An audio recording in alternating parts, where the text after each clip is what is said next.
ఎందుకు ఐరన్ చేస్తున్నావు చెప్పు నాకు ఒకసారి. కర్చీఫ్లు అలా చుట్టుపోయి ఉంటే నాకు ఇష్టం ఉండదు, నీట్గా ఉండాలి కర్చీఫ్స్. అలా ఐరన్ చేస్తారా కర్చీఫ్లు? అసలు ఎవరైనా ఐరన్ చేస్తారా? నేను నాకు నచ్చలేదు దాన్ని మడతెట్టి నీట్గా ఉండాలనా? అది బాగానే ఉంది కదా. డాడీ షర్ట్ కూడా ఇస్తాను ఐరన్ చేస్తాను. చేయలేనమ్మా. అది ఇప్పుడు అవెందుకు చేస్తావు? కర్చీఫ్ తప్ప నేను చేయలేదు. కర్చీఫ్లు నీట్గా ఉండాలి. గైస్ ఇలా కూడా మీ ఇంట్లో ఉంటారా?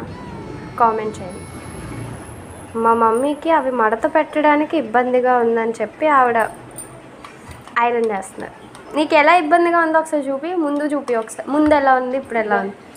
ఇలా ఉంటే